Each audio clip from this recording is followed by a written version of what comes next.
Thank you, everyone, for joining us for the December meeting of the Arts and Creative Community Committee. Um, Order of agenda for today. First, I will give a couple brief updates. Then I will share the results of the Percent for the Arts funding survey that you all took in October. And then we'll go ahead and discuss or brainstorm possible topics for future AC3 meetings, because between budget planning sessions, we have freedom to discuss whatever things we think are pressing issues to discuss. And then we'll briefly talk about the next meeting. Does that make sense to anyone? Does anyone want to add anything to that agenda? Okay. Okay, so I'll dive in with updates. First, we had good internal conversation about the City Fleet Vehicle Art Project. As you all may remember, last budget planning session, the big capital art project that we all really were excited for and nominated for funding was basically art on either garbage trucks or recycling trucks. And so we had a good internal conversation about that. We still have details to figure out, like the number of vehicles, whether it's one, somewhere between 1 and 4 vehicles. But it looks like we'll be moving forward with that next fall because we are apparently the city. This probably doesn't surprise many people, but we are under-resourced. So we are short right now of garbage and recycling trucks, but we're getting a few more throughout next year. So the nice thing is when we get the new batch the second part of a new batch in fall, then before they go into service, we'll be able to put art wraps on them. So that's exciting. Because there's, of course, one of the concerns internally was in order to put artwork on a garbage or recycling truck, you need to take it out of service for a certain amount of time. It can be very quick, but it's still a concern for folks internally. So, Hillary, you have a question? Yeah, just real quick. So new trucks sort of automatically, does somebody direct those to certain neighborhoods? Because I feel like when there's something new, it ends up in the sort of nicer neighborhoods and something older might not. So I would want to make sure that we're mitigating any of that. That's a good point. So I'll find out because, um, for example, the New York City City Fleet Vehicle Garbage Truck Art Project, they do one per borough to make sure that ideally um, people are getting a chance to see it equally, regardless of neighborhood, although boroughs are big, right? So, but yeah, I'll talk to them about that. That's a really good point. Thank you for bringing that up. Okay, so more on that. I'll keep you posted as we progress in figuring out a timeline on that, but it likely means that we're going to be releasing a request for proposals sometime early 2026 for that project. So we'll keep you posted. Next, I want to mention that we had talked about in this last cycle budget process planning discussion. We had talked about the idea of murals in overpasses, but the challenge came up that many of our overpasses have multiple entities involved in owning or managing them, which makes it really complicated. But I was able to track down the right person internally and find a list of overpasses in the city that are solely owned and managed by the city. So we have a good candidate list for future discussion for murals and overpasses. So that's an exciting thing. And then lastly, I want to mention, not necessarily related to you all, but a colleague organized an employee art show for the city. So in the Link Gallery right now, there's a small art show of employee art work up. And so that's kind of a cool thing we're hoping to have annually. And I guess I've thought about bringing it up because I was involved in supporting it. And I already so appreciate all that you all do in your work. But even installing an 18 artwork show in a gallery space and how complicated it was and how many people had to be involved in order to do it was just a reminder of how and how much you all do and how much you put into the work that you do. So thank you. Okay, if there are no questions about any of those updates, any other questions, I'll go ahead and dive into the survey results because I'm sure you're all curious to see the results of the survey about percent for the arts funding. Does that make sense? Okay. Oh, Pratiksha, can you allow me to share, please? Thank you. Awesome. Okay, can you all see the screen? Awesome. So,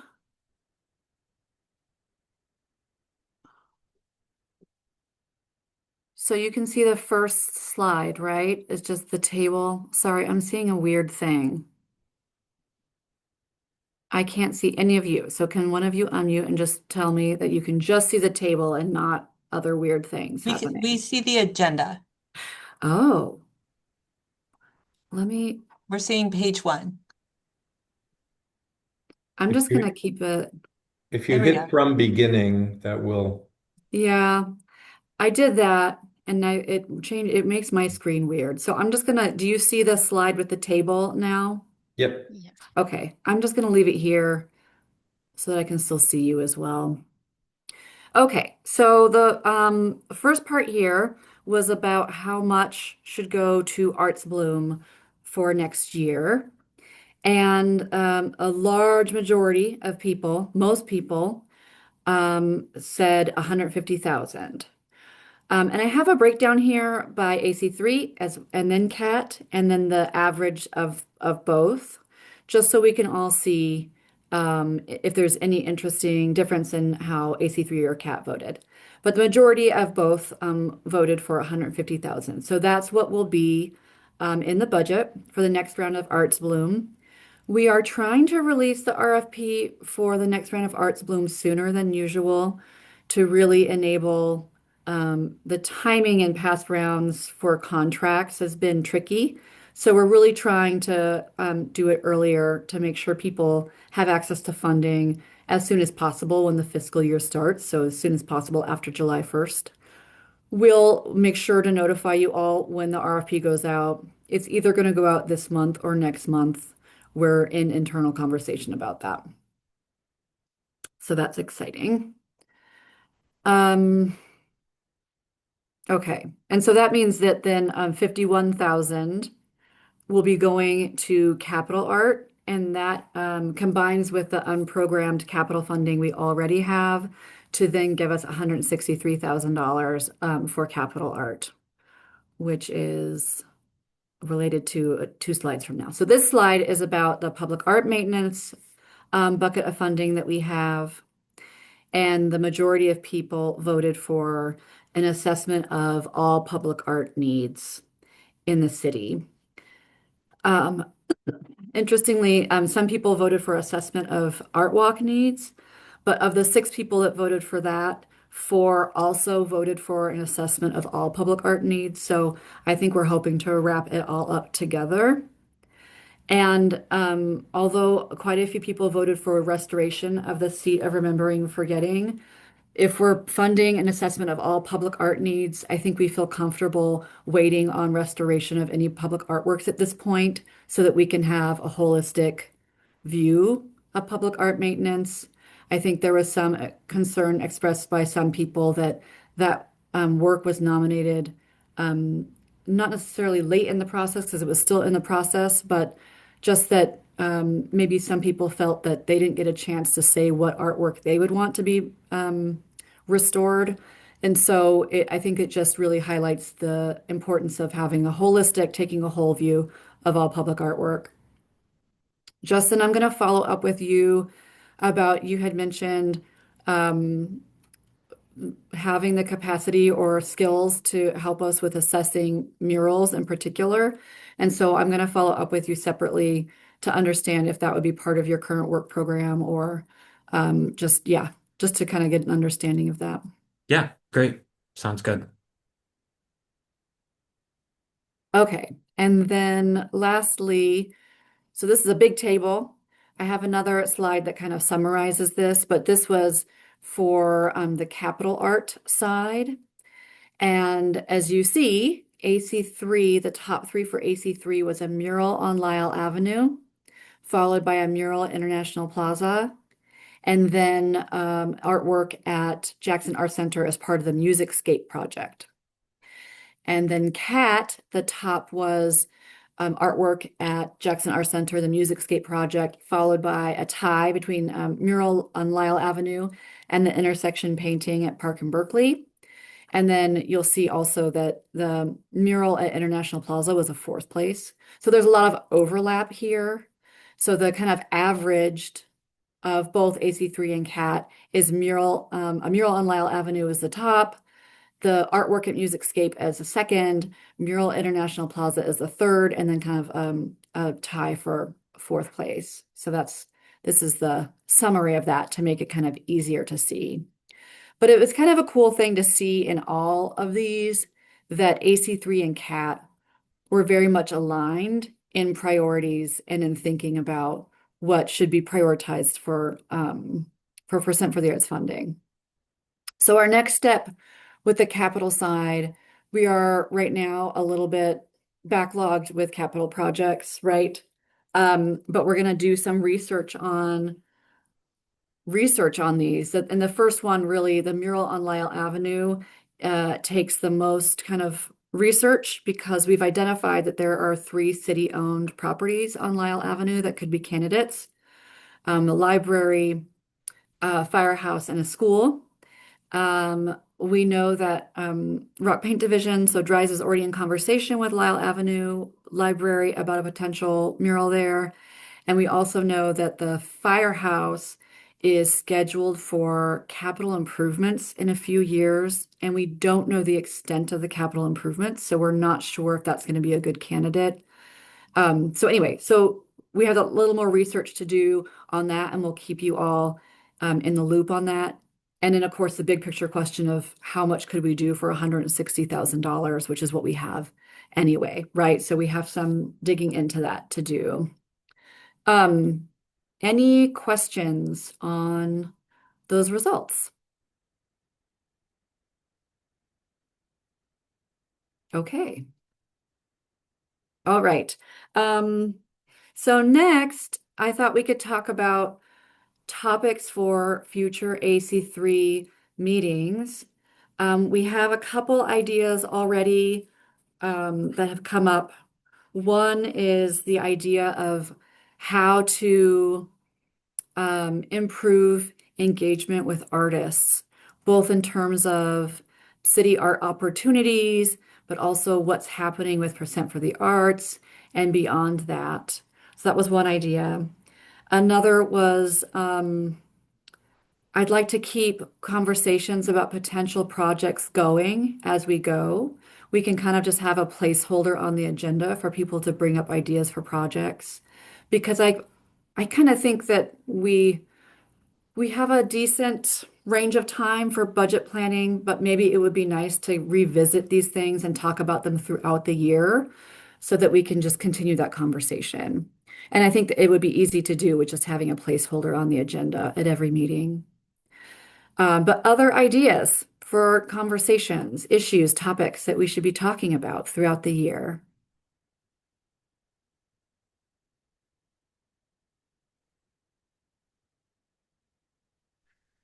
Heather, is there anything you're hearing out of the study that might be good for this group to learn more about? The arts and culture plan. Yes. Yeah. Potentially, I think that so a lot of people on AC3 are part of the steering committee. And so once we have the draft plan released, we'll be having another steering committee meeting. So that'll be a little bit separate, but I think it could be an interesting thing to figure out if there are topics that we can take from the plan for discussion with AC3 for sure.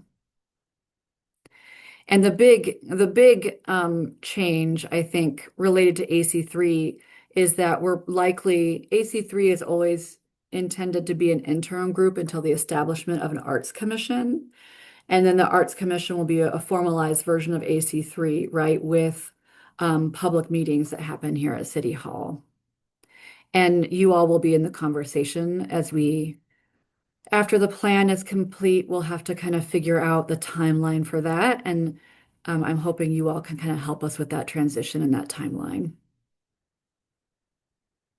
So that'll definitely be a topic. Thomas just put something in the chat. Let's see. I'm in the doctor office and we'll have to go in soon, but one thing I want to add on that we've sort of started to talk about is publicizing to the greater community about AC3.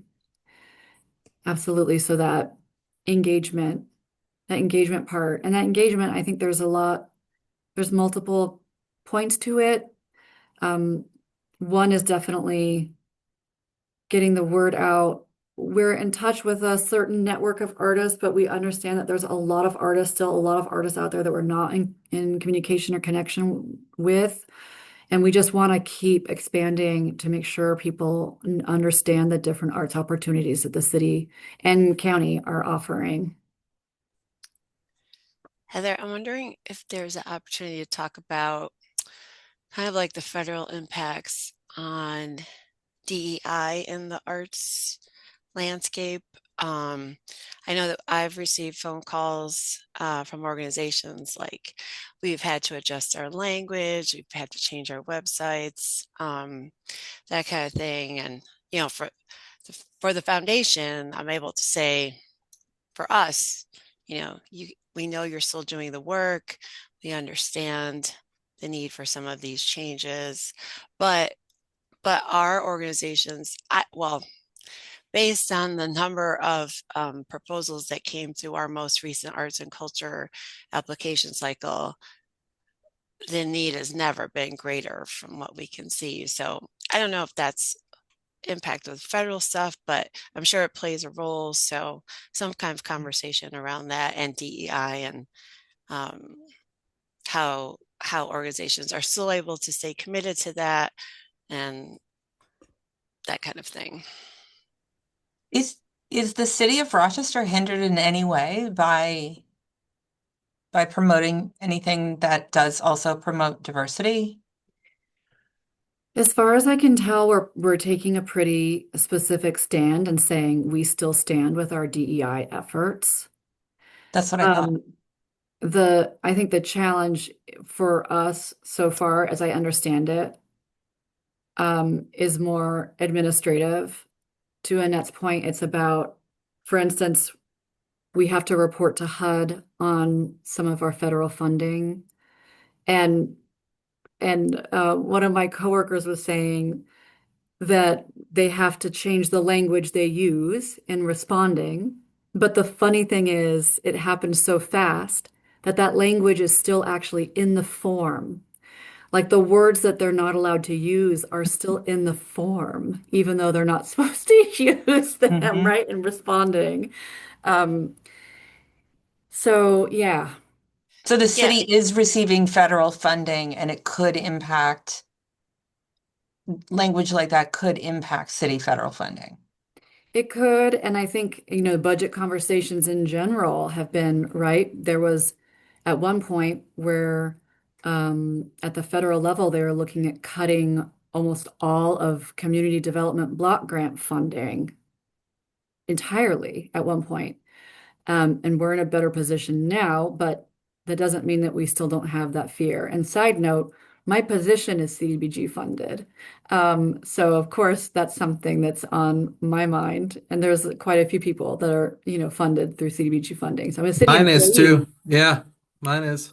Yeah. So yeah, Justin too. Yeah. So yeah, it's something that's on all our minds. I'm wondering, let's kind of talk about this. What do we think could be helpful? Would it just be kind of discussing our challenges and trying to help each other figure out solutions to some specific challenges we've encountered?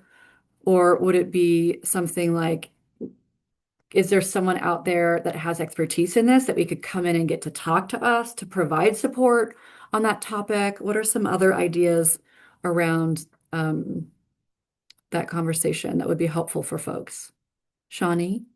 I actually have a friend who works with U of R in the DEI programming, and they might be a really good resource for language and education on how to move forward through this because they've been kind of battling that on their end. And I know they're going to be having a lot to say about what is the proper way to go about things. So that might be a possible resource for Yeah. future. Yeah, does that sound helpful for folks? I think, do we have some sort of a grounding document that says who we are and what we do? And does it have any of that language in it? Because if not, we can continue to do our verbal work in these meetings and they're not. And I don't know, I'm just saying that if it's not something to worry about, then we can continue to promote making sure that the art goes to the people. Yeah. We can do anything we want in these meetings. Yeah, absolutely. And Okay. I don't think that the federal landscape impacts AC3, what we do, but I think Annette, what Annette was saying was how it impacts your own, like your work outside of AC3, right? And how a Okay, conversation. sorry.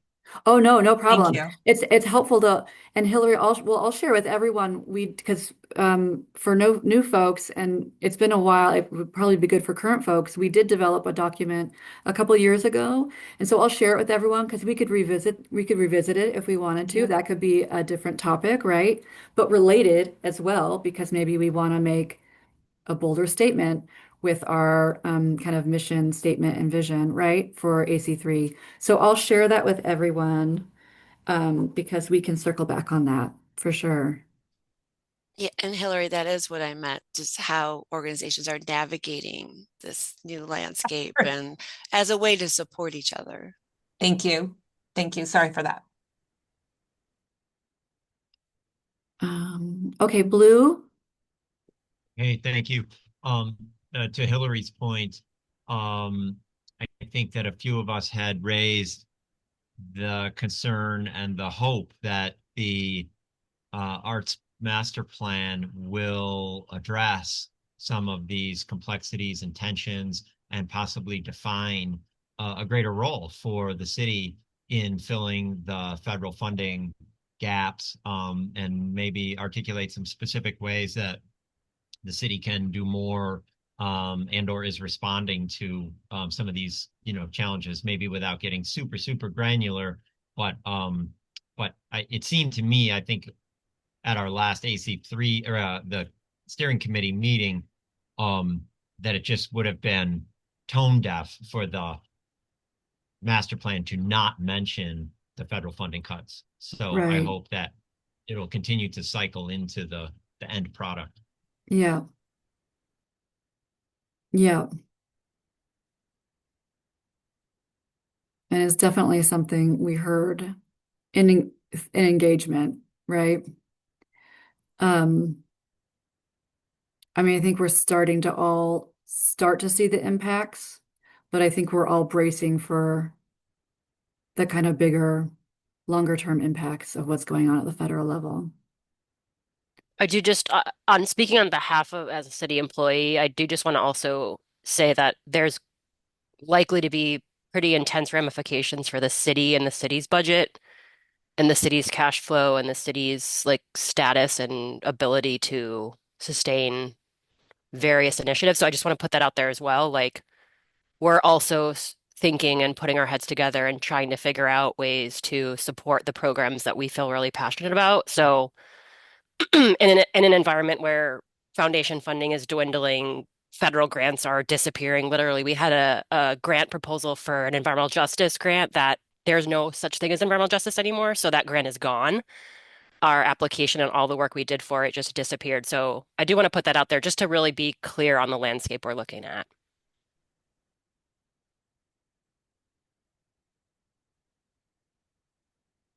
Mm. Okay, so it seems like potentially the federal context for DEI efforts is maybe a topic for an entire AC3 meeting, right? Okay, but it can also be an ongoing conversation because this is going to be something that we're all dealing with, unfortunately, for years. Um, it hasn't even been a year, you guys. It's like barely been a year. And already, anyways, yeah. So, okay, other ideas for topics for future AC3 meetings?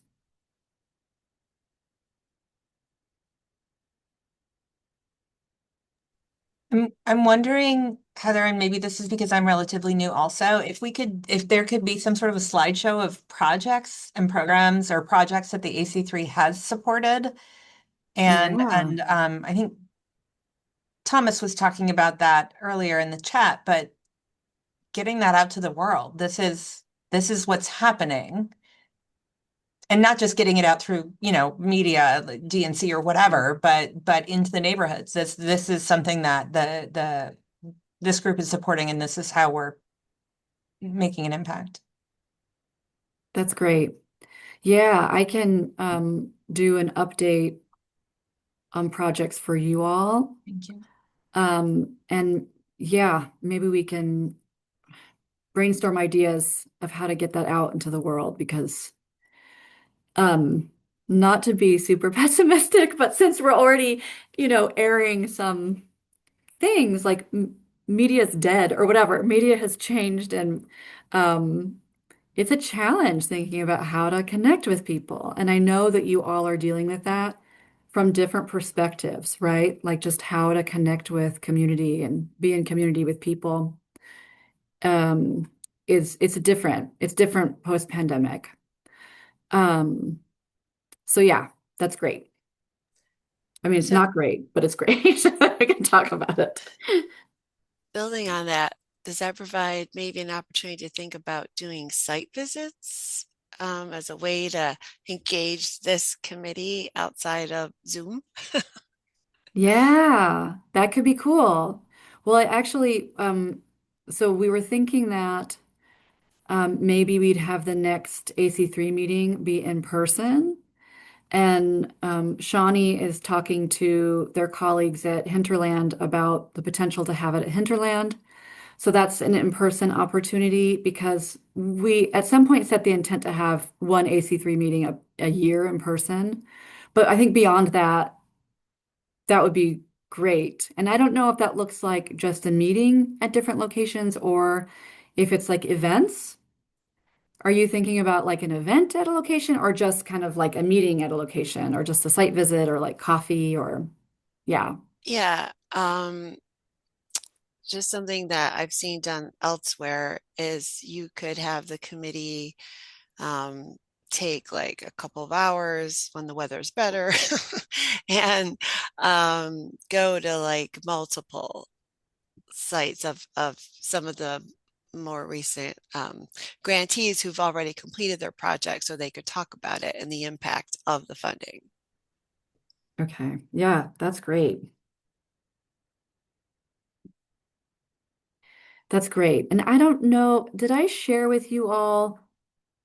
We've been trying to track impact through from Arts Bloom specific, but so it'll be easy, I think, to add the capital side to that. So we have some great numbers around that, and I can't remember if I've shared that with AC3, and if I did, I can't remember if it was before the new folks joined or not. So I'll circle back and share that with you all.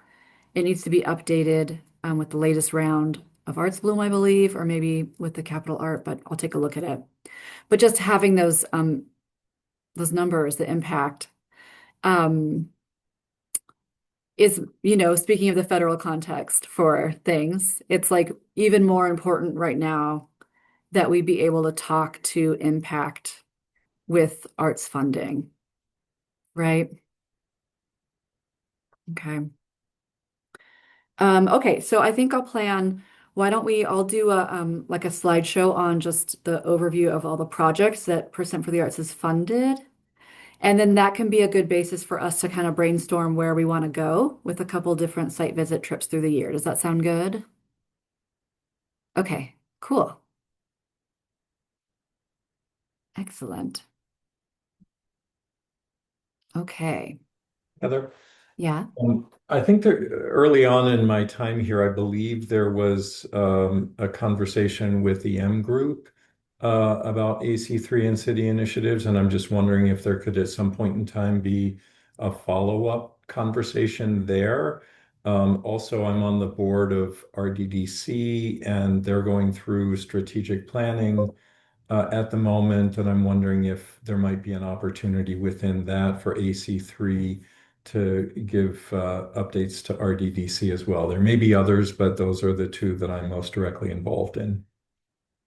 Yeah, that's great. Do you envision like city staff presenting, or do you envision like AC3 members joining a meeting, or what do you envision for that? And maybe a combination, Okay, that we could get maybe a smaller group of folks together, perhaps. I don't know. We could, happy to talk further with you about that.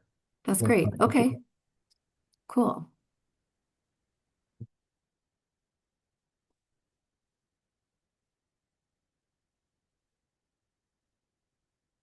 On that topic, is there any, because this is related to also, yeah, getting the word about impact out and percent for the arts.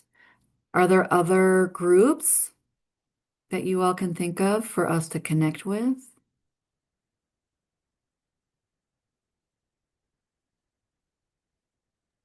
I think this has been raised that I am not the person that knows what I'm talking about here, but connecting with artists Yeah. that do, I mean, I know that we've talked about it, but making sure that we're not sort of saying, oh, these are the 20 artists we know, and there's the 200 maybe that we don't.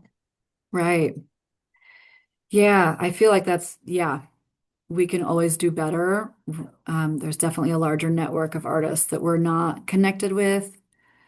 Um, One of the things that's been raised in the arts and culture plan that we've seen so far come up is the idea of organizing like an annual arts summit. That doesn't get to the whole picture, but just like finding opportunities to bring people together and to kind of broaden communication. Um, yeah, those are important opportunities to find.